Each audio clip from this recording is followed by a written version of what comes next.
ബിസ്മില്ലാഹിർ റഹ്മാനിർ റഹീം. ഖദ് അഫ്ലഹൽ മുഅ്മിനൂൻ അല്ലദീന ഹും ഫീ സ്വലാത്തിഹിം ഖാശിഊൻ. റബ്ബ് സുബ്ഹാനഹു വ തആലയുടെ നിയമ നിർദ്ദേശങ്ങൾ ജീവിതത്തിൻ്റെ മുഴുവൻ മേഖലകളിലും പുലർത്തി പാലിച്ച് ജീവിക്കണമെന്ന് നമ്മെ ഏവരെയും ഓർമ്മപ്പെടുത്തുകയാണ്, വസിയ്യത്ത് ചെയ്യുകയാണ്. നമ്മുടെ സെഫുകളൊന്ന് ശരിയാക്കണം. കുട്ടികളൊക്കെ ഒന്ന് മുന്നോട്ട് വന്ന് ചാരിയിരിക്കുന്ന, ഊരവേദന ഇല്ലാത്തവരൊക്കെ ഒന്ന് നേരിയിരിക്കുക. ഊരവേദനയുള്ള പ്രായമുള്ളവർക്ക് വിഷയമല്ല, വളരെ പ്രധാനമാണ്. നമ്മുടെ ജുമാ എന്ന് പറയുന്നത് മലക്കുകളുടെ ദുആ നമുക്ക് കിട്ടുന്നതാണ്. സംസാരിക്കുന്ന സമയത്ത് സംസാരിക്കരുത് എന്ന് പോലും മറ്റൊരാളോട് പറയരുതെന്നാണ്. ആംഗ്യം കാണിക്കുക മാത്രമേ ചെയ്യാൻ പാടുള്ളൂ എന്നാണ് മഹാനായ നബി കരീം സല്ലല്ലാഹു അലൈഹി വസല്ലം നമുക്ക് പഠിപ്പിച്ചിട്ടുള്ളത്. ഒരു മനുഷ്യന് അവൻ്റെ ജീവിതത്തിൽ എത്ര ജുമാ മരണം വരെ കിട്ടുമെന്ന് നമുക്കറിയില്ല. ജീവിതത്തിലെ ഏറ്റവും വലിയ സമ്പാദ്യങ്ങളിൽ ഒന്നാണ് വെള്ളിയാഴ്ചത്തെ ജുമാ. അള്ളാഹു സ്വീകരിക്കുമാറാകട്ടെ. സൂര്യൻ ഉദിക്കുന്ന ദിവസങ്ങളിൽ ഏറ്റവും മഹത്തായ ദിവസം എന്ന് നബി കരീം സല്ലല്ലാഹു അലൈഹി വസല്ലം പഠിപ്പിച്ച ദിവസമാണ്. മാത്രമല്ല, സൂറത്തുൽ കഹ്ഫിന്റെ പാരായണം, നബി കരീം സല്ലല്ലാഹു അലൈഹി വസല്ലമയുടെ പേരിൽ സ്വലാത്ത് വർദ്ധിപ്പിക്കുക, പ്രത്യേകമായ കുളി, മലക്കുകൾ അവരുടെ ഏടുകൾ മടക്കി വെക്കുന്നതിനു മുമ്പ് ഖതീബ് മിമ്പറിന്റെ മുകളിൽ കയറി സദസ്സിലുള്ളവർക്ക് സലാം പറയുന്നതോടുകൂടി മലക്കുകൾ അവരുടെ ഏടുകൾ മടക്കി വെക്കുമെന്നാണ്. അപ്പൊ എത്രയോ പ്രത്യേകതകൾ പറയപ്പെട്ട ദിവസമാണ് വെള്ളിയാഴ്ച എന്ന് പറയുന്നത്. നോമ്പ് കഴിഞ്ഞ് കുറച്ച് ആഴ്ചകൾ പിന്നിടുമ്പോൾ എല്ലാവരുടെയും ഇടയും മനസ്സിൽ ഇടയ്ക്കിടെ നോമ്പിനെ കുറിച്ച് ഓർമ്മ വരും. ഇത് സത്യവിശ്വാസികളുടെ ഒരു പ്രത്യേകതയാണ്. അങ്ങനെ ഓർമ്മ വരുമ്പോൾ അന്നത്തെ അധ്വാനങ്ങളും പരിശ്രമങ്ങളും ശ്രദ്ധയുമൊക്കെ ജീവിതത്തിലൊന്ന് നിലനിന്നിരുന്നെങ്കിൽ എന്ന് ആഗ്രഹിക്കാത്തവർ ആരും ഉണ്ടാകില്ല. അതിന് അല്ലാഹു സുബ്ഹാനഹു വ തആല സത്യവിശ്വാസികൾക്ക് സ്ഥിരമായി തന്നെ ആ ശ്രദ്ധയും സൂക്ഷ്മതയും ജീവിതത്തിൽ നിലനിൽക്കാൻ അനുഗ്രഹമായി നൽകിയിട്ടുള്ള ഏറ്റവും പ്രധാനപ്പെട്ട ഇബാദത്താണ് അസ്വലാഹ് അഥവാ നമസ്കാരം എന്ന് പറയുന്നത്. സൂറത്തുൽ മുഅ്മിനൂന്റെ തുടക്കം തന്നെ ഖദ് അഫ്ലഹൽ മുഅ്മിനൂൻ, സത്യവിശ്വാസികൾ വിജയിച്ചിരിക്കുന്നു. പ്രഖ്യാപനം കഴിഞ്ഞു, തെരഞ്ഞെടുപ്പ് കഴിഞ്ഞ്. ചിലർ പറയും അത് വോട്ടെണ്ണാനൊന്നുമില്ല, ജയിച്ചു കഴിഞ്ഞു എന്ന് പറയും. അത് നാട്ടിലെ നമ്മുടെ അറിവനുസരിച്ചുള്ള ഒരു പ്രയോഗം. എന്നാൽ റബ്ബ് സുബ്ഹാനഹു വ തആലയുടെ പ്രയോഗം ഖദ് അഫ്ലഹൽ മുഅ്മിനൂൻ, ആര് വിജയിച്ചു? സത്യവിശ്വാസികൾ വിജയിച്ചിരിക്കുന്നു. അപ്പൊ എല്ലാവരും ശ്രദ്ധിക്കുക, എന്താ വിജയം പ്രഖ്യാപിച്ചല്ലോ. അത് തൊട്ടുടനെ അല്ലാഹു സുബ്ഹാനഹു വ തആല അവരുടെ ഒരു പ്രത്യേകത പറഞ്ഞു. അതാണ് ഇന്ന് നമ്മൾ പരിശോധിക്കുന്നത്. എന്താണ് വിജയിച്ചു കഴിഞ്ഞ സത്യവിശ്വാസികളുടെ പ്രത്യേകത? അല്ലദീനഹും, ആ സത്യവിശ്വാസികളുടെ പ്രത്യേകത അവർ നമസ്കാരത്തിൽ ഖുശൂ ഉള്ളവരാണ്. ഫീ സ്വലാത്തിഹിം, അവരുടെ നമസ്കാരങ്ങളിൽ ഖാശിഊൻ, ഖുശൂ ഉള്ള ആളുകളാകുന്നു. സഹോദരി സഹോദരന്മാരെ, എല്ലാവരുടെയും ജീവിതത്തിൽ ഒരാഗ്രഹമാണ്, എൻ്റെ നമസ്കാരം ഒന്ന് ശരിയാകണം. ഇതാഗ്രഹിക്കാത്ത പ്രാർത്ഥിക്കാത്ത ആരാണുള്ളത്? മാത്രമല്ല, ദീനിന്റെ പേരിൽ പരസ്പരം സ്നേഹിക്കുന്നവരോട് നമ്മൾ പങ്കുവെക്കുന്ന കാര്യങ്ങളിൽ ഒന്നാണ് എൻ്റെ നമസ്കാരത്തിൽ പല ചിന്തകളും വന്നുപോകുന്നു. അതൊന്ന് തഖ്വയോടുകൂടിയുള്ളതാകാൻ, ഖുശൂഓടുകൂടിയുള്ളതാകാൻ എന്നെല്ലാവരും ആഗ്രഹിക്കും. എന്നാൽ അല്ലാഹു സുബ്ഹാനഹു വ തആല വിജയിച്ച സത്യവിശ്വാസികളെ കുറിച്ച് പറഞ്ഞെടുത്ത് അവർ നമസ്കരിക്കുന്നവരാകുന്നു എന്നല്ല പറഞ്ഞത്. അവരുടെ നമസ്കാരങ്ങളിൽ അവർ ഖുശൂ ഉള്ളവരാകുന്നു, ഭയഭക്തിയുള്ളവരാകുന്നു എന്നാണ്. നോക്കൂ, നബി കരീം സല്ലല്ലാഹു അലൈഹി വസല്ലമക്ക് കൺകുളിർമ, കാണുമ്പം കുളിർമ ഉണ്ടാവുക. അപ്പോ എന്തിനെ കാണുമ്പോഴാണോ കുളിർമ, അതിങ്ങനെ കണ്ടുകൊണ്ടിരിക്കാൻ ഇഷ്ടാവൂലേ? ആ കൺകുളിർമ ഉണ്ടാകുന്ന നബി കരീം സല്ലല്ലാഹു അലൈഹി വസല്ലമയുടെ ഇഷ്ടപ്പെട്ട പ്രവർത്തനങ്ങളിൽ ഒന്നാണ് നമസ്കാരം. നിസ്കരിക്കാൻ ഇഷ്ടമുണ്ടാവുക. നമ്മൾ ആലോചിക്കുക, നമുക്ക് നമസ്കരിക്കാൻ ഇഷ്ടമുണ്ടോ?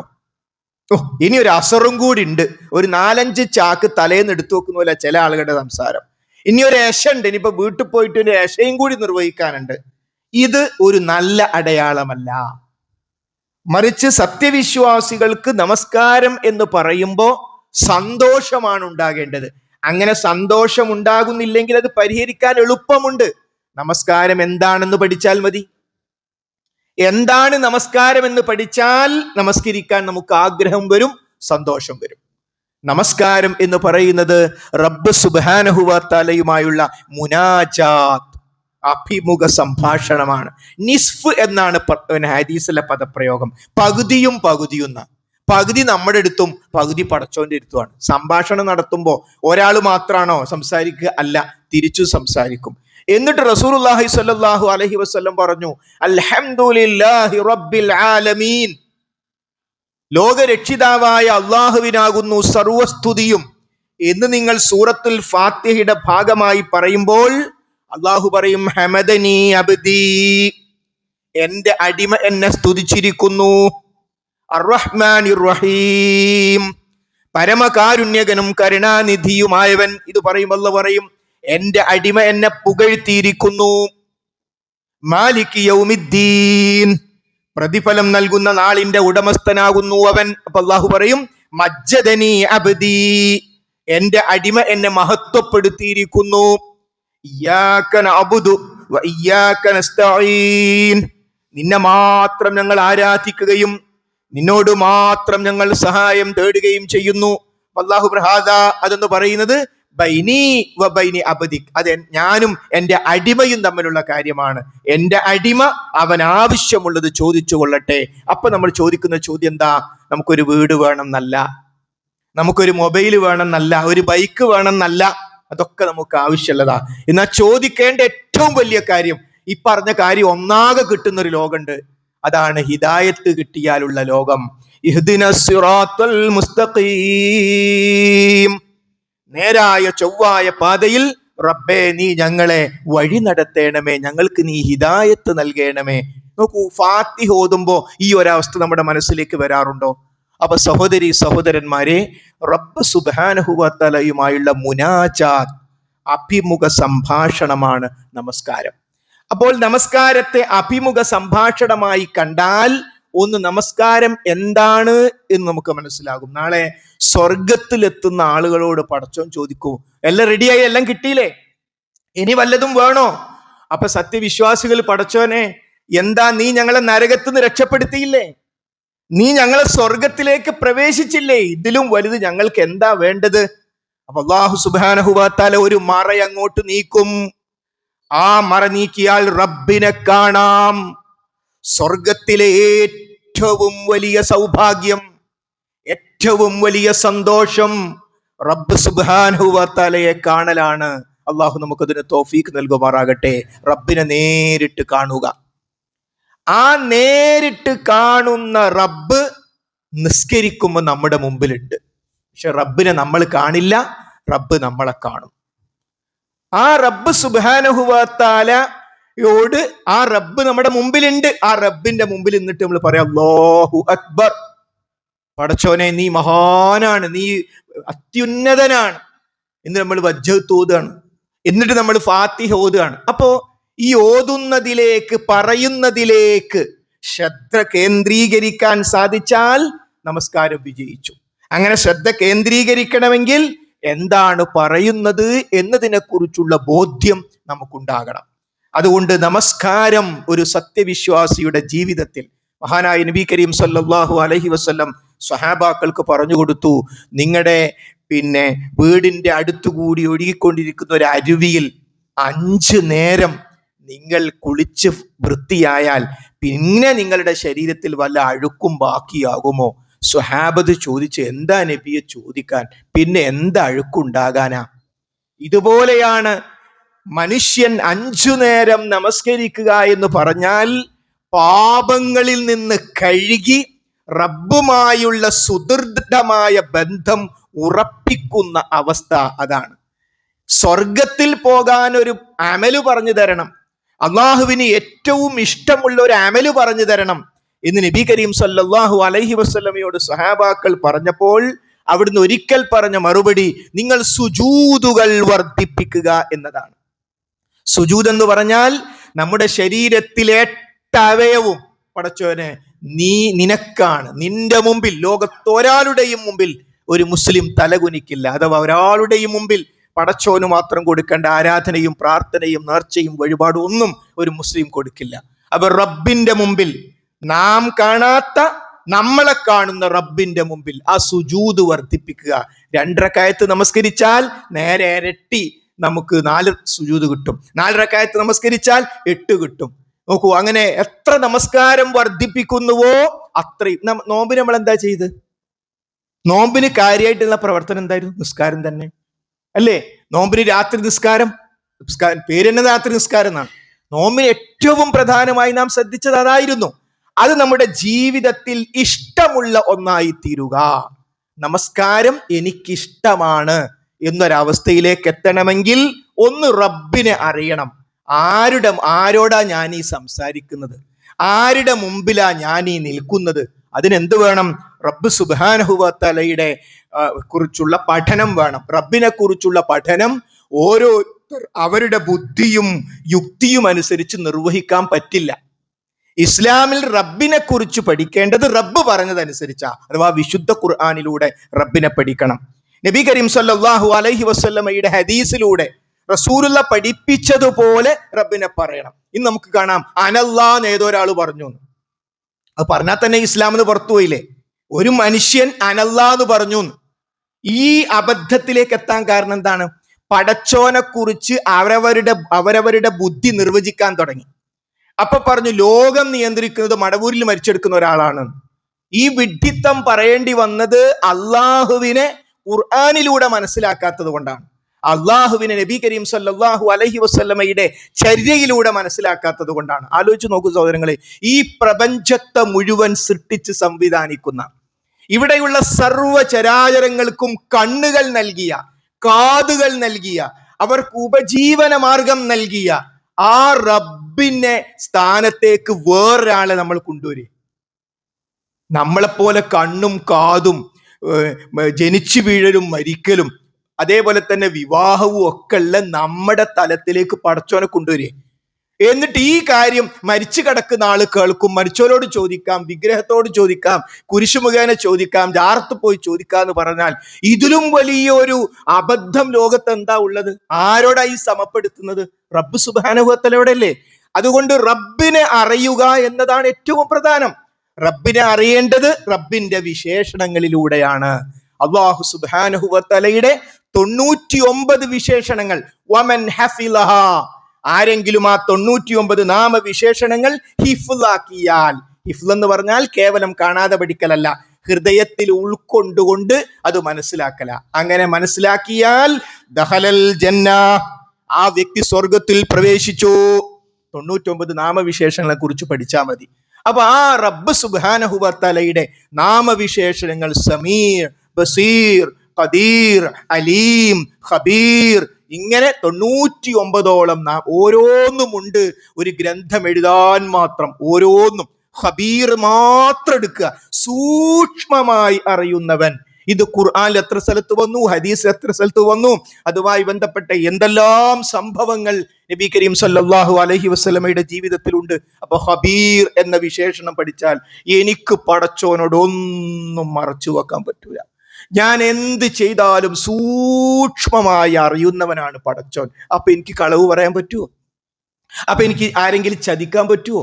അപ്പൊ എനിക്ക് ആ മതിലിന്റെ അപ്പുറത്ത് പോയിട്ട് കഞ്ചാവ് വലിക്കാൻ പറ്റുമോ? എല്ലാം പടച്ചോൻ കാണും. അതെ, ബസീർ, എല്ലാം കാണുന്നവൻ, സമീ, എല്ലാം കേൾക്കുന്നവൻ. ഇങ്ങനെയുള്ള റബ്ബ് സുബ്ഹാനഹു വ തആലയുടെ വിശേഷണങ്ങളിലൂടെ റബ്ബിനെ പഠിച്ചാൽ ആ റബ്ബിന്റെ മുമ്പിലാണ് നമസ്കാരത്തിൽ ഞാൻ നിൽക്കുന്നത് എന്ന ബോധ്യം. അതുകൊണ്ട് സഹോദരി സഹോദരന്മാരെ, ഒന്ന് നമസ്കാരത്തെ കുറിച്ചുള്ള ആഗ്രഹം, 2 ഖുശൂ ഉണ്ടാകണമെന്ന ആഗ്രഹത്തോടൊപ്പം അതിനു വേണ്ടിയുള്ള പ്രാർത്ഥന, 3 ഞാൻ എൻ്റെ റബ്ബിന്റെ മുമ്പിൽ നിന്ന് എന്താണ് റബ്ബിനോട് പറയുന്നത് എന്നതിനെ കുറിച്ച് നമ്മൾ പഠിക്കുക. എന്താ എൻ്റെ റബ്ബിനോട് ഞാൻ പറഞ്ഞുകൊണ്ടിരിക്കുന്ന ഈ കാര്യങ്ങൾ എന്ന്. അതോടൊപ്പം ആ റബ്ബ് സുബ്ഹാനഹു വ തആലയുള്ള മുനാജാത്തിൽ റബ്ബ് എന്നോട് തിരിച്ച് സംസാരിക്കുന്നുണ്ട്. നോക്കൂ, ഒരു അടിമ ഏറ്റവും കൂടുതൽ അള്ളാഹുവോട് അടുത്ത് നിൽക്കുന്നത് അവന്റെ സുജൂദിലാണ്. ആ സുജൂദിൽ നമുക്ക് എന്തും റബ്ബ് സുബ്ഹാനഹു വ തആലയോട് പ്രാർത്ഥിക്കാം, നമ്മുടെ ആവശ്യങ്ങളൊക്കെ റബ്ബിനോട് പറയാം. അതുകൊണ്ട് ഈ വിശേഷണം ഖദ് അഫ്ലഹൽ മുഅ്മിനൂൻ അല്ലദീന ഹും ഫീ സ്വലാത്തിഹിം ഖാശിഊൻ, സത്യവിശ്വാസികൾ വിജയിച്ചു കഴിഞ്ഞിരിക്കുന്നു. അവർ നമസ്കാരത്തിൽ ഖുശൂ, ഭയഭക്തിയുള്ളവരാണ്. ഇനി ആ നമസ്കാരത്തെ കുറിച്ച് തന്നെ വിശുദ്ധ ഖുർആൻ പറഞ്ഞത്, ഇന്ന സ്വലാത്ത കാനത് അലൽ മുഅ്മിനീന കിതാബം മൗഖൂതാ. തീർച്ചയായും നമസ്കാരം എന്ന് പറയുന്നത് സത്യവിശ്വാസികളുടെ മേൽ സമയം നിർണയിക്കപ്പെട്ട നിലയിൽ നിർബന്ധമാകുന്നു. ചില ആൾക്കാർ ഒരു നാടൻ സംസാരമുണ്ട്, നിസ്കരിച്ചാ പോരെ. ഉത്തരം, നിസ്കരിച്ചാൽ പോരാ. നിസ്കരിക്കാനല്ല ഖുർആൻ പറഞ്ഞത്. ഇന്ന സ്വലാത്ത കാനത് അലൽ മുഅ്മിനീന കിതാബം മൗഖൂതാ. തീർച്ചയായും നമസ്കാരം സത്യവിശ്വാസികളുടെ മേൽ സമയം നിർണയിക്കപ്പെട്ട നിലയിൽ. എന്തിനാ ഈ പള്ളി ഉണ്ടാക്കിയത്? ഈ പള്ളി ഉണ്ടാക്കിയത് ജുമാ നിസ്കരിക്കാൻ വേണ്ടി മാത്രം? ഈ പള്ളി ഉണ്ടാക്കിയത് പെരുന്നാൾ നിസ്കരിക്കാൻ വേണ്ടി അല്ല. അവിടെ ഒരു ബോർഡ് കാണാം നിങ്ങൾക്ക്, ലുഹർ, അസർ, മഗ്രിബ്, ഇശ. ബോർഡിൽ നോക്കൂ, കാണാൻ പറ്റും ഓരോ ജമാഅത്തിന്റെയും സമയം. അപ്പൊ ഇതിന്റെ അർത്ഥം എന്താ? നമസ്കാരം അത് ഇഖാമത്ത് ആകണമെങ്കിൽ, അത് സമയത്ത് നിർവഹിക്കണമെങ്കിൽ ജമാഅത്തായി നിർവഹിക്കണം. ശരഈയായ പ്രശ്നങ്ങളില്ലാത്ത വിശിഷ്യ പുരുഷന്മാർക്ക്, സ്ത്രീകൾക്ക് പള്ളിയിൽ വരൽ നിർബന്ധമല്ല, അത് സാധ്യമല്ല. എന്നാൽ മഹാനായ ഇമാം ഷാഫി റഹ്മത്തുള്ളാഹി പറഞ്ഞു, വെള്ളിയാഴ്ച ദിവസം സഹോദരിമാരെ, നിങ്ങൾ പെട്ടെന്ന് ളുഹർ നിസ്കരിക്കല്ല. നിങ്ങൾക്ക് ജുമയ്ക്ക് പോകാനുള്ള തടസ്സം മാറിക്കിട്ടിയാലോ നിങ്ങൾക്ക് ജുമയ്ക്ക് പോകാലോ. കഴിയുമെങ്കിൽ ജുമയ്ക്ക് പോകാണ് സ്ത്രീകളും വേണ്ടത്, പക്ഷെ അവർക്ക് നിർബന്ധമല്ല ഈ അർത്ഥത്തിൽ. അപ്പൊ അതുകൊണ്ട് പുരുഷന്മാർക്ക് വിശിഷ്യ നമസ്കാരം പള്ളിയിൽ മാത്രം. ഈ ടൗണിലുള്ള മുസ്ലിം സഹോദരങ്ങൾ എന്തുകൊണ്ട് ജമാഅത്തിൽ പങ്കെടുക്കുന്നില്ല? എന്തുകൊണ്ട് പങ്കെടുക്കുന്നില്ല? ശ്രമിച്ചു നോക്കിയിട്ടും സാധിക്കാത്തതാണോ? അത് പടച്ചോൻ ഇളവ് തന്നേക്കാം, പക്ഷെ അത് നിസ്കരിച്ചാൽ മതിയല്ലോ. ബാങ്ക് കൊടുത്തു കഴിഞ്ഞു, ഇനി അസർ വരെ സമയമുണ്ട്. ചില ആൾക്കാർ ന്യായാണ്. അവിടെയാണ് ഖുർആന്റെ മറുപടി, ഇന്ന സ്വലാത്ത കാനത് അലൽ മുഅ്മിനീന കിതാബം മൗഖൂതാ. തീർച്ചയായും നമസ്കാരം സമയം നിർണയിക്കപ്പെട്ട നിലയിൽ നിർബന്ധമാകുന്നു. അപ്പൊ ആ സമയത്ത് അത് നിർവഹിക്കണം. റസൂലുള്ളയോട് ചോദിച്ചു, അള്ളാഹുവിന് ഏറ്റവും ഇഷ്ടപ്പെട്ട അമൽ ഏതാണ്? അപ്പൊ റസൂലുള്ള പറഞ്ഞു, അസ്സലാത്തു ലിവഖ്തിഹാ. നമസ്കാരം അതിന്റെ വഖത്തിന് നിർവഹിക്കലാകുന്നു. അതുകൊണ്ട് നമ്മുടെ നമസ്കാരത്തിൽ ഒരു ക്രമം നമുക്കുണ്ടാകണം. സുബഹി നമസ്കാരത്തെ കുറിച്ച് നബി കരീം സ്വല്ലല്ലാഹു അലൈഹി വസല്ലം പറഞ്ഞു, മൻ സ്വല്ലാ സ്വലാത്ത സുബ്ഹ് ഫഹുവ ഫീ ദിമ്മത്തില്ലാഹ്. ആരെങ്കിലും സുബഹ് നമസ്കരിച്ചാൽ അവൾ അള്ളാഹുവിന്റെ സംരക്ഷണത്തിലാ. സുബഹി ജമാഅത്ത് കഴിഞ്ഞ് പോരലെത്തിയാലുണ്ടല്ലോ, രക്ഷപ്പെട്ടു. അള്ളാഹു തൗഫീഖ് ചെയ്യുമാറാകട്ടെ. അള്ളാന്റെ സംരക്ഷണത്തിലാ. സുബഹിയോ ഞാനാ ഏതോ ഒരു റമളാൻ കാലത്ത് ഇപ്പോ സുബഹി എണീറ്റ് ഓർമ്മയുള്ളൂ. പിന്നെ മൂപ്പർക്ക് സുബഹി എന്നെ ഓർമ്മയില്ല. 6 മണി 7 മണിക്ക് എഴുന്നേൽക്കുന്ന മഹാന്മാരുണ്ട് ചില ആൾക്കാർ. എവിടെ കൈ കാത്തിക്കുന്നത്? ഖബറിലൊക്കെ ആ ശരീരം അങ്ങനെ ഇറക്കി വെക്കുന്ന ഒരു ദിവസം വരാൻ പോകുന്നുണ്ട്.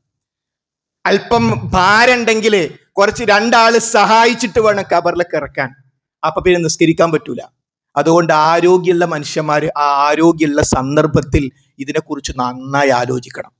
ഒരാളുടെ പ്രത്യക്ഷമായി നമുക്ക് നമ്മുടെ റബ്ബിനോട്, പടച്ചോനെ ഞാൻ നിന്നെ അനുസരിക്കുന്നുണ്ട് എന്ന് പ്രത്യക്ഷമായി റബ്ബിനോട് പറയാൻ പറ്റുന്ന ഏറ്റവും പ്രധാനപ്പെട്ട ഇബാദത്താണ് നമസ്കാരം എന്നത്. നമ്മൾ മാത്രം പോരാ, നമ്മുടെ കുടുംബം.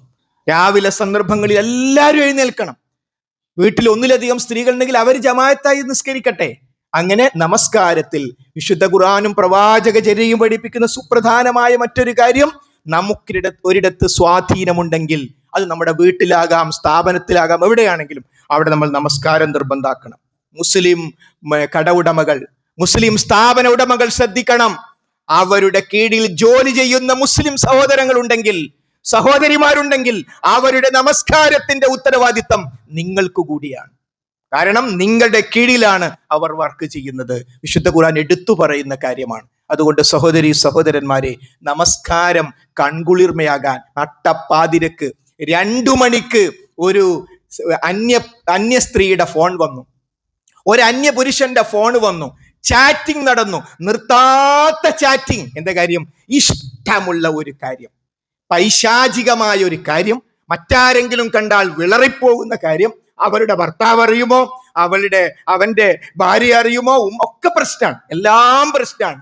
പക്ഷെ അങ്ങനെ ഒരു ചാറ്റിംഗ്, വൃത്തികെട്ട ഒരു ഏർപ്പാടിൽ എത്ര സമയം ചെലവഴിക്കുമെന്നാൽ അത് സ്റ്റോപ്പ് ചെയ്യണം. അതേ 2 മണിക്ക് നിർവഹിക്കാവുന്ന ഒരു കാര്യമുണ്ട്. അതേ 3 മണിക്ക് നിർവഹിക്കാവുന്ന ഒരു കാര്യമുണ്ട്. ലോകം മൊത്തം ഇറങ്ങുമ്പോ റസൂലുള്ള സുജൂദിലായിരുന്നു, ഭയങ്കര സന്തോഷത്തിലായിരുന്നു. ഒരു 2 സന്തോഷം നോക്കിയേ. ഒന്ന്, ഭാര്യയെ വഞ്ചിച്ച് ഭർത്താവിനെ വഞ്ചിച്ച് അവിവാഹിതയായ ഒരു ആണിനോട് പെണ്ണിനോട് ചാറ്റ് ചെയ്യുമ്പോൾ കിട്ടുന്ന വൃത്തികെട്ട സൗഖ്യം.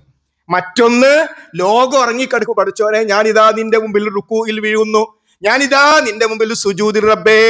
രണ്ടും വമ്പിച്ച വ്യത്യാസമുണ്ട്. ഇനി രണ്ടാമത്തെ ആള് വിഡ്ഢിയാന്ന വിചാരം? തഹജ്ജുദ് നിസ്കരിക്കുന്ന വ്യക്തി, കൃത്യമായി നിസ്കരിക്കുന്ന വ്യക്തി വിഡ്ഢിയാന്ന വിചാരം അല്ല.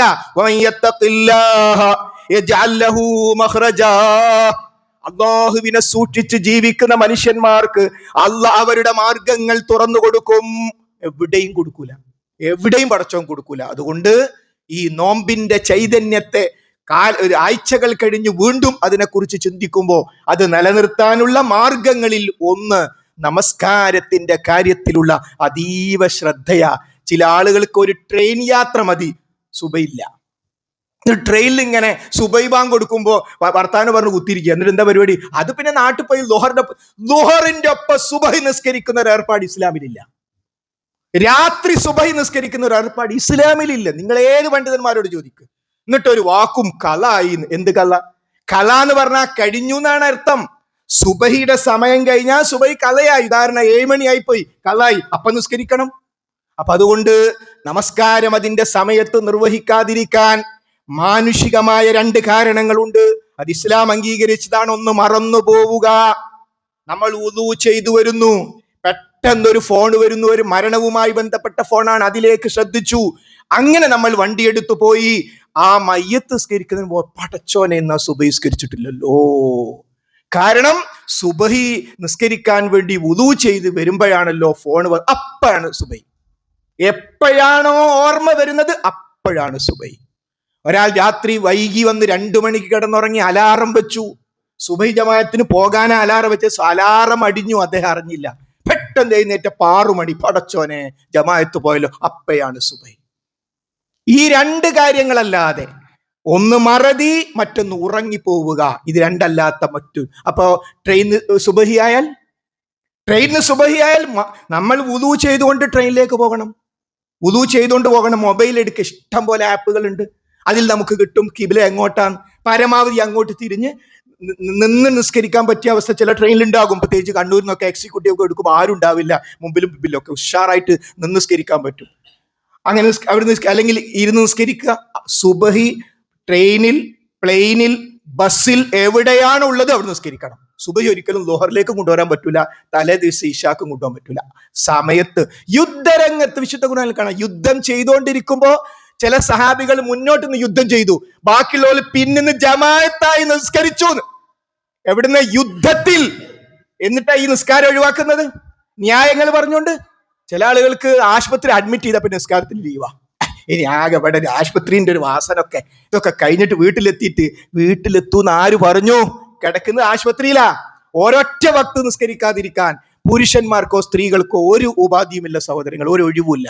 അതുകൊണ്ട് നമസ്കാരത്തിന്റെ കാര്യത്തിൽ, അതുകൊണ്ട് നമ്മൾ യാത്രക്കാരുടെ നിസ്കാരം പഠിക്കണം. അരമണിക്കൂർ മതി. അതേപോലെ രോഗിയുടെ നിസ്കാരം നമ്മൾ പഠിക്കണം. ഒരു രോഗിന്റെ അടുത്ത് പോയാൽ നമ്മൾ ചോദിക്കേണ്ട ഒരു കാര്യമാണ്, വാപ്പാന്റെ നിസ്കാരം എങ്ങനെയാ? അപ്പൊ നിസ്കരിക്കലില്ല, അങ്ങനെ പറ്റൂല, ഈ കിടത്തത്തില്ല, അങ്ങനെ തേമം ചെയ്താൽ മതി. ഒരു നല്ല പ്രതലം നമ്മുടെ കൈ എങ്ങനെ അടിച്ചാൽ മതി, അല്ല ചുമരുമല്ല അടിച്ചാൽ മതി. പറഞ്ഞു കൊടുക്കണം സഹോദരന്മാരെ. അപ്പൊ അതുകൊണ്ട് നമസ്കാരത്തിന്റെ കാര്യത്തിൽ വിട്ടുവീഴ്ച പറ്റില്ല.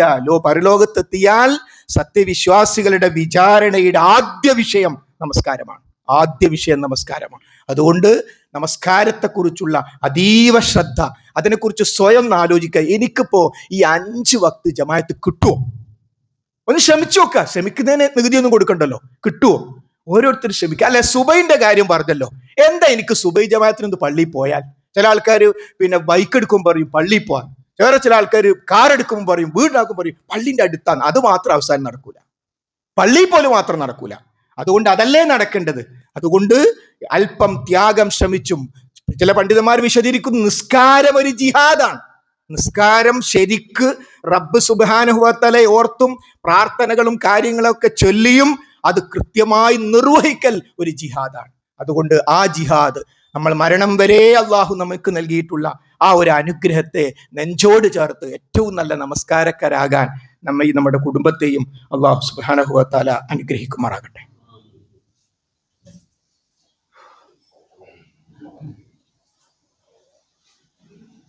അൽഹംദുലില്ലാഹ് അൽഹംദുലില്ലാഹി റബ്ബിൽ ആലമീൻ വസ്സലാത്തു വസ്സലാമു അലാ റസൂലിഹിൽ അമീൻ വഅലാ ആലിഹി വസഹ്ബിഹി അജ്മഈൻ. അമ്മാ ബഅദ്.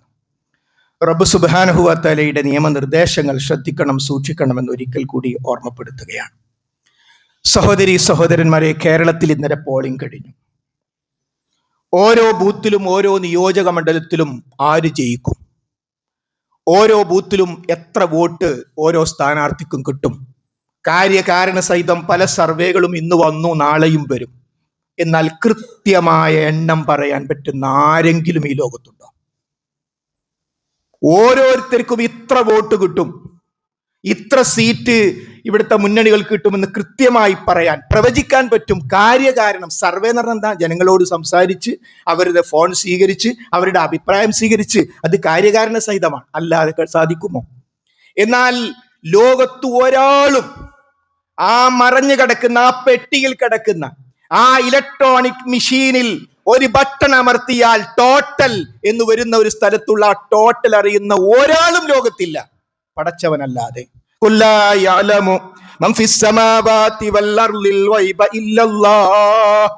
ആകാശഭൂമികളിൽ വൈബറിയുന്നവനായി അല്ലാഹുവല്ലാതെ മറ്റാരുമില്ല.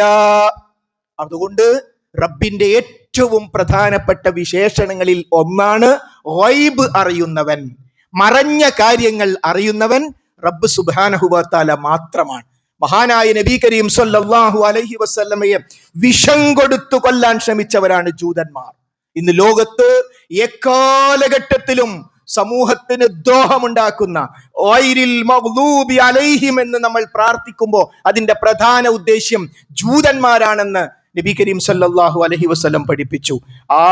ഒരു ജൂത സ്ത്രീ നബി സല്ലല്ലാഹു അലൈഹി വസല്ലമയാകുന്ന നിഷ്കളങ്കനായ ലോകത്തിന്റെ പ്രവാചകന്റെ അടുത്ത് ഒരു ഭക്ഷണം കൊണ്ട് കൊടുക്കുകയാണ്. ജൂതന്മാരെ ഭക്ഷണം ഞാൻ കഴിക്കൂല എന്ന് റസൂലുള്ള പറഞ്ഞില്ല. മനുഷ്യരൊക്കെ മനുഷ്യന്മാരാ. ജൂതന്റെ ജഡശരീരം കൊണ്ടുപോകുമ്പോ റസൂലുള്ള എഴുന്നേറ്റ് നിന്നു. അള്ളാന്റെ റസൂലെ, അത് ജൂതനല്ലേ? ജൂതനാണെങ്കിലും അതൊരു മനുഷ്യനല്ലേ? റസൂലുള്ളാഹിയുടെ ചോദ്യം. ഞാനിവിടെ അള്ളാന്റെ പ്രവാചകനായി ഉണ്ടായിരിക്കെ ഓൻ ജൂതനായി മരിക്കേണ്ടി വന്നല്ലോ, ഓൻ ആ സന്ദേശം കിട്ടിയില്ലല്ലോ എന്ന പ്രയാസവും അവിടുന്ന് രേഖപ്പെടുത്തി. അപ്പോ ആ ജൂത സ്ത്രീ റസൂലുള്ളാഹിക്ക് കൊടുത്ത ആ മാംസത്തിന്റെ ഉള്ളിൽ വിഷം പരട്ടി. ഒപ്പം സ്വഹാബത്തുമുണ്ട്, അവർ ചിലർ അത് കഴിച്ചു. റസൂലുള്ള കഴിക്കാൻ പോവാണ്. അപ്പോ മലക്ക് ജിബ്രീൽ വന്നു, അരുത് നബിയെ, അരുത്, അരുത്, നിങ്ങൾ കഴിക്കരുത്. അതിന്റെ അർത്ഥം എന്താ? പറ്റിച്ചുകൊണ്ട് റസൂലുള്ളാഹിയുടെ മുമ്പിലേക്ക് വിഷം ആ മാംസത്തിന്റെ ഉള്ളിൽ പരട്ടി കൊടുക്കും. എന്നോടാ മോനെ കളി, അതിന്റെ ഉള്ളിൽ വിഷമുണ്ട് റസൂലുള്ള പറഞ്ഞോ? ഇല്ല, റസൂലുള്ളാഹിക്ക് അറിയില്ല. ഖുല്ലാ യഅലമു മൻ ഫിസ് സമാവാതി വൽ അർളിൽ ഗൈബ ഇല്ലല്ലാഹ്. ആകാശഭൂമികളിൽ വൈബറിയുന്ന അല്ലാഹു വല്ലാതെ മറ്റാരുമില്ല എന്ന് അള്ളാന്റെ റസൂൽ നമുക്ക് ഓതി തന്നത്. അപ്പൊ അള്ളാഹ് അറിയിച്ചു കൊടുക്കുക, ജിബ്രീൽ അലൈഹിസ്സലാം മുഖേന, നബിയെ കഴിക്കരുത്, അതിൽ വിഷമുണ്ട് എന്നാ.